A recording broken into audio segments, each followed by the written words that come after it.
اس نے میاں جی کے پاس بیٹھ کر التجائیہ انداز میں کہا۔ بہت محبت کرتی ہو اس سے؟ میاں جی زیر لب مسکرائے۔ کیا اس کے لیے کچھ بھی کر سکتی ہو؟ انہوں نے پھر پوچھا۔ کیا مطلب؟ وہ چونکی۔ سمجھ جاؤ گی، زندگی کا حسن رشتوں کا یہی تانا بانا ہے۔ تم کسی سے محبت کرتی ہو، کوئی تم سے کرتا ہے، ایک کی دوسرے سے شعوری لاشعوری محبت۔ اچھا ہے جب تک بھرم رہے۔ خدا محبت سے منع نہیں کرتا، وہ تو خود سراپا محبت ہے۔ مگر محبت کی بھی بہت سی اقسام ہیں، لمحاتی، وقتی، جذباتی، دائمی، جنسی، جسمانی اور روحانی، اور ایک باشعور انسان ان تمام اقسام کی محبتوں سے اپنی زندگی میں ضرور ہو کر گزرتا ہے، کیونکہ یہ سرشت میں ہے، اور سرشت کے تقاضوں کے بغیر انسان نامکمل ہے۔ فکر نہیں کرو، سب پتہ چل جائے گا۔ اپنے موضوع کی طرف آؤ، ابھی بہت سی نامکمل باتوں کو مکمل کرنا ہے۔ پوچھو، کیا پوچھنا چاہتی ہو؟ وہ ہر دفعہ سوالات کی ایک اسائنمنٹ لے کر ان کے پاس آتی تھی، اس لیے انہوں نے پوچھا۔ ہاں، پچھلی دفعہ مذہب کا تصور تو آپ نے واضح کر دیا، مگر مذہب کو قدیم کہہ کر جھٹلایا کیوں جاتا ہے، اور سائنس کو جدید کہہ کر اپنانے کی روش جو چل نکلی ہے، تو اس میں دونوں کا آپس میں کس حد تک تعلق اور واسطہ ہے؟ ہاں، اس کی توضیح بہت ہی عجیب طریقے سے ہوتی ہے، لیکن ادراک کی بات ہے۔ سمجھو تو سب کی بنیاد ایک ہی ہے۔ مذہب، جیسا کہ میں نے تمہیں بتایا کہ یہ اصل میں نظریہ ہے، ارتقاء کی طرف سفر، لیکن درمیان میں ایک انتہائی اہم موڑ یا موضوع کہہ لو، وہ بھی اہم ہے، اور وہ ہے فلسفہ۔ کچھ لوگ مذہب اور فلسفے کو جھٹلاتے ہیں، لیکن سائنس کو اپنانا چاہتے ہیں، حالانکہ فلسفہ حقائق کو عقلی دلائل سے ثابت کر کے ان سے منطقی نتیجہ اخذ کرتا ہے۔ لیکن ایسا کیوں ہوتا ہے کہ جب بھی کوئی معمولی سی بات کو شعوری اور منطقی طور پر ثابت کرنے کی کوشش کرتا ہے، اس کی بات کو فلسفہ سمجھ کر جھٹلایا جاتا ہے؟ کیا فلسفہ زندگی میں اتنا ناقابل قبول ہے کہ لوگ اس سے بوریت محسوس کرنے لگتے ہیں؟ اس نے حیرت سے سوال کیا۔ ایسی بات نہیں۔ اصل میں جب عقلی توضیحات اور ترجیحات کسی چیز میں شامل کی جائیں تو عام فہم شخص اس کو قبول کرنے سے ڈرتا ہے۔ جیسے سیلاب کے آنے سے پہلے لوگ حفاظتی تدابیر سوچنا شروع کر دیتے ہیں، اس کے آنے سے ڈرتے ہیں، چاروں ناچار اس کو قبول کرتے ہیں، لیکن جب یہ چلا جاتا ہے تو کچھ نہ کچھ ضرور دے کر جاتا ہے۔ میاں جی نے آہستہ سے بتایا۔ مگر سیلاب اپنے ساتھ بہت کچھ بہا کر بھی تو لے جاتا ہے، اور پیچھے صرف تلخ حقائق چھوڑ دے آتا ہے۔ ہاں، فلسفے میں بھی ایسا ہی ہے۔ یہ عام سوچ کو بہا کر لے جاتا ہے، اور سوچ کو نئی جہت اور دھارا بخشتا ہے، لیکن ساتھ ہی ساتھ کچھ تلخ حقائق اور مضطرب سوچیں بھی چھوڑ جاتا ہے۔ میاں جی نے پرسکون لہجے میں جواب دیا۔ تو پھر کیا فائدہ؟ اس میں ڈوبنے سے انسان کو پرہیز کرنا چاہیے۔ نہیں، ہر چیز کی افادیت ہوتی ہے۔ جو چیز شعور کو شائستہ اور قابل قدر بنائے، اس کو ضرور اپنانا چاہیے۔ جس طرح آگ جلانے سے پہلے ہی یہ نہیں سوچنا چاہیے کہ آگ کس کس چیز کو جلائے گی، یہ تو بات کی بات ہے، اور انسان پر منحصر ہے کہ وہ آگ کو زیادہ جگہ نہ گھیرنے دے اور بہت زیادہ چیزوں کو راکھ کا ڈھیر نہ بنا دے۔ اور سائنس؟ اس نے پھر سوال کیا۔ مذہب نظریہ ہے، فلسفہ نظریے کو عقلی دلائل سے ثابت کرتا ہے، اور سائنس تجرباتی طور پر ان حقائق کو جانچنے اور پرکھنے کی کوشش کرتی ہے۔ سائنس بھی ذات کے عرفان کی جانب ایک اہم قدم ہے۔ کائنات کی تسخیر اور انسان کا فاتح ہونا قدرت کے معجزوں میں سے ایک بڑا معجزہ ہے۔ سائنس نظریات اور دلائل کو عملی طور پر ثابت کرتی ہے، لیکن سائنس کو مذہب سے ہمیشہ علیحدہ کیوں سمجھا جاتا ہے؟ اس نے سوال کیا۔ زحا بی بی، دراصل یہ رویوں میں تضاد کی وجہ سے ہے۔ لوگ سائنس کو جدید اور مذہب کو قدیم سمجھتے ہیں۔ سائنس کو ترقی اور مذہب کو قدامت پسندی کی علامت تصور کرتے ہیں، حالانکہ سائنس تو خود ہاتھ پکڑ کر قدرت کی طرف لے کر جاتی ہے۔ بلکہ بعض مقامات تو ایسے ہیں کہ جہاں سائنس لے کر جاتی تو ضرور ہے، مگر جب بے بس ہو جاتی ہے تو قدرت کے حوالے کر دیتی ہے، اور پھر قدرت اس کا جواب دیتی ہے۔ لیکن قدرت جب عقلی دلائل شروع کرتی ہے تو انسان عملی اور تجرباتی ثبوت مانگتا ہے، اور اس معمے کو معجزہ جان کر حل کیے بغیر ہی لوٹ آتا ہے۔ مثلاً سائنس کہتی ہے کہ ابتدا میں یہ کائنات یوں ہی تھی، کچھ بھی واضح شکل میں موجود نہ تھا، نہ آسمان نہ زمین، یوں جیسے کھولتے ہوئے سیاہ مادے کا سمندر، صرف توانائی یعنی روشنی کا وجود تھا۔ اسی نے بعد میں مادے کی شکل اختیار کی۔ یہ مادہ ابتدا میں گیس یا دخان کی شکل میں ظاہر ہوا، بعد میں اس میں سے بادلوں کی طرح ٹکڑے ٹوٹ ٹوٹ کر قدیم وجود میں آئے، جس سے کہکشائیں بنی۔ اس عمل کے لیے بھی دو طریقے بیان کیے جاتے ہیں، ایک کائناتی جوہر کا اور دوسرا حالت قائمہ کا۔ پہلے نظریے کے مطابق شروع میں ایک بہت بڑا جوہر تھا، جس میں الیکٹران اور پروٹون منتشر حالت میں ٹھسے ہوئے تھے۔ پھر ایک دھماکے کے ساتھ یہ جوہر پھٹا اور مادہ پھیل گیا۔ الیکٹران اور پروٹون کی ترتیب قائم ہوئی، جس سے گیسی مادہ تیار ہوا۔ دوسرے نظریے کے مطابق توانائی سے رفتہ رفتہ مادے کی شکل اختیار کی اور قدیم وجود میں آئے۔ یہ سلسلہ اب بھی جاری ہے اور کائنات میں وسعت پیدا ہو رہی ہے، اور یہی قدیمی عمل انجمات سے ستاروں کی شکل اختیار کر گیا۔ پھر ان ستاروں میں اشراق کا عمل ہو کر سیارے بنے، جس میں سے ایک سیارہ زمین ہے، جو نظام شمسی سے مربوط ہے۔ اب توانائی یا روشنی کا مرقع یا ماخذ کیا ہے، یہ روشنی کہاں سے آئی، سائنس اس کا جواب نہیں ڈھونڈ سکی۔ البتہ قرآن اس بارے میں کہتا ہے کہ ارض و سماوات پہلے ملے ہوئے تھے، پھر ہم نے انہیں جدا کیا اور پانی سے زندہ چیز پیدا کی۔ اب سائنس پھر یہاں سے اس چیز کی تصدیق کرتی ہے کہ یہ ممکن ہی نہیں کہ پانی کے وجود سے پہلے حیات کا ظہور ہو سکے۔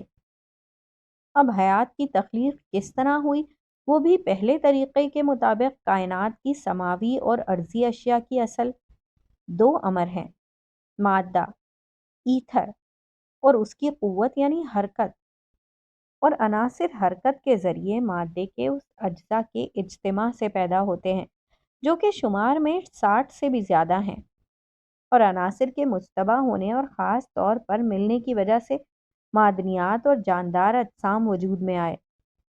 اب یہ کیسے وجود میں آتے ہیں، اور ان کی بنیاد ایک قسم کا زلال مادہ ہوتا ہے جو نہ تو بالکل جمع ہوتا ہے اور نہ پتلا، بلکہ ان دونوں کی درمیانی حالت رکھتا ہے، جس کا نام پروٹوپلازم ہے۔ اب اس کے کیمیائی اجزاء oxygen, hydrogen, carbon, nitrogen, phosphorus, sulphur, chlorine, calcium, sodium اور میگنیشیم وغیرہ بھی دریافت کر لیے گئے ہیں، مگر انتہائی کوشش کے باوجود پوری دنیائے سائنس ان اجزاء و عناصر کو باہم ملا کر پروٹوپلازم بنانے میں کامیاب نہیں ہو سکی۔ وہ ان اجزاء کو لاکھ طریقے سے ملاتی ہے، مگر وہ پروٹوپلازم میں بمشکل اس کو مجتبہ ہونے سے دخول تیار ہوتے ہیں، جن سے جسم کے اعضاء کی بناوٹ ہوتی ہے، اور اس کے جمع ہونے سے حیوانات اور نباتات ابتدائی حالت میں پیدا ہوئے ہیں۔ سائنس قدرت کے ان چاروں قوانین کی تصدیق کرتی ہے، جن کے مطابق تمام نباتات اور حیوانات نمو پاتے ہیں، پہلا قانون تباین افراد ہے، جس میں کوئی فرد مکمل طور پر اپنی اصل کے مشابہ نہیں ہو سکتا، بلکہ ان تباینات کے نر اور مادہ کے ہوتا ہے۔ دوسرا قانون فروغ ہے، جس میں جدا گانہ خصوصیات اختیار کرنے کے علاوہ تباینات یا خصوصیات کا منتقل ہونا ہے جو وراثت کے قریب ہے۔ اس کی وجہ سے افراد میں کوئی قوی، ضعیف یا کمزور ہوتا ہے، کوئی خارجی صدمات کا متحمل ہوتا ہے اور کوئی نہیں۔